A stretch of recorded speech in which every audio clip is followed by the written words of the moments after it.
Hello दोस्तों।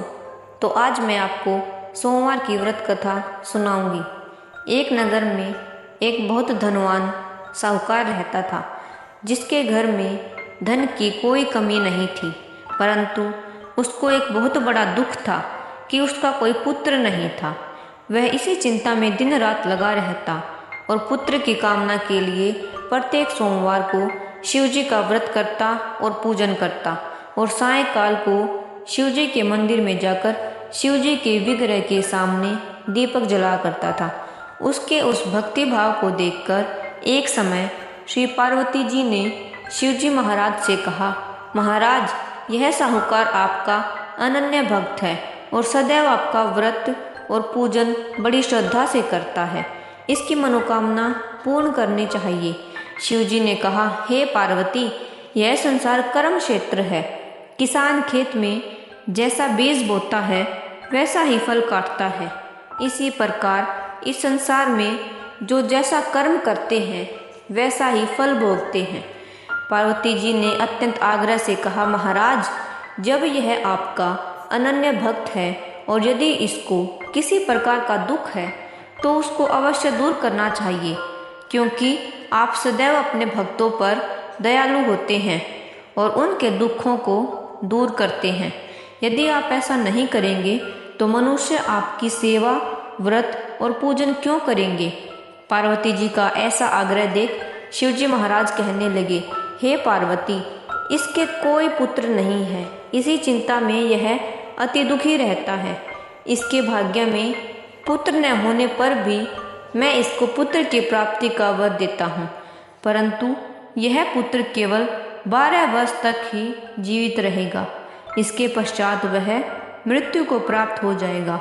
इससे अधिक मैं और कुछ इसके लिए नहीं कर सकता। यह सब बातें साहूकार सुन रहा था।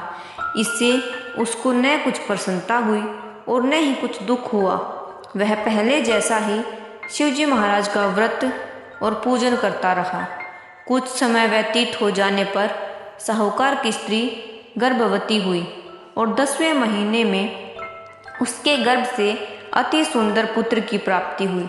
साहूकार के घर में बहुत खुशी मनाई गई, परंतु साहूकार ने उसकी केवल 12 वर्ष की आयु जानकर अधिक प्रसन्नता प्रकट नहीं की और न ही किसी को भेद बताया।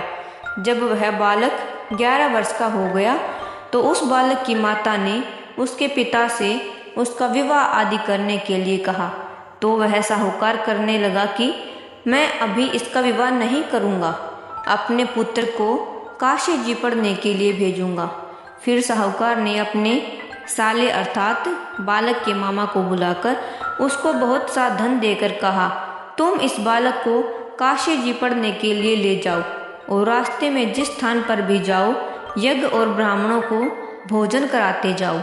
वह दोनों मामा और भांजे यज्ञ करते और ब्राह्मणों को भोजन कराते जा रहे थे। रास्ते में एक शहर पड़ा। उस शहर में राजा की कन्या का विवाह था और दूसरे राजा का लड़का जो विवाह कराने के लिए बारात लेकर आया था वह एक आंख से काना था। उसके पिता को इस बात की बड़ी चिंता थी कि कहीं वर को देख कन्या के माता पिता विवाह में किसी प्रकार की अड़चन पैदा न कर दे। इस कारण जब उसने अति सुंदर सेठ के लड़के को देखा तो मन में विचार किया कि क्यों न दरवाजे के समय इस लड़के से वर का काम चला लिया जाए। ऐसा विचार कर वर के पिता ने उस लड़के और मामा से बात की तो वे राजी हो गए। फिर उस लड़के को वर के कपड़े पहना तथा घोड़ी चढ़ा कन्या के दरवाजे पर ले गए और सब कार्य प्रसन्नता से पूर्ण हो गया। फिर वर के पिता ने सोचा कि यदि विवाह कार्य भी इसी लड़के से करा लिया जाए तो क्या बुराई है। ऐसा विचार कर लड़के और उसके मामा से कहा, यदि आप फेरों का और कन्यादान के काम को भी करा दें तो आपकी बड़ी कृपा होगी और मैं इसके बदले में आपको बहुत कुछ धन दूंगा। तो उन्होंने स्वीकार कर लिया और विवाह कार्य भी बहुत अच्छी तरह से संपन्न हो गया।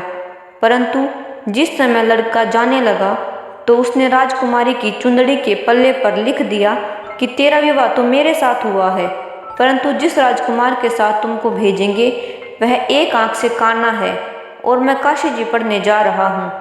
लड़के के जाने के पश्चात उस राजकुमारी ने जब अपनी चुंदड़ी के पल्ले पर ऐसा लिखा हुआ पाया तो उसने राजकुमार के साथ जाने से मना कर दिया और कहा कि यह मेरा पति नहीं है, मेरा विवाह इसके साथ नहीं हुआ है। मेरा विवाह जिसके साथ हुआ है वह तो काशी जी पढ़ने गया है। राजकुमारी के माता पिता ने अपनी कन्या को विदा नहीं किया और बारात वापस चली गई। उधर सेठ का लड़का और उसके मामा काशी पहुंच गए। वहां जाकर उन्होंने यज्ञ करना और लड़के ने पढ़ना शुरू कर दिया। जब लड़के की आयु 12 साल की हो गई तो उसी दिन उन्होंने यज्ञ रखा था कि लड़के ने अपने मामा से कहा, मामा जी आज मेरी तबीयत कुछ ठीक नहीं है। मामा ने कहा, अंदर जाकर सो जाओ। लड़का अंदर जाकर सो गया और थोड़ी देर में उसके प्राण निकल गए।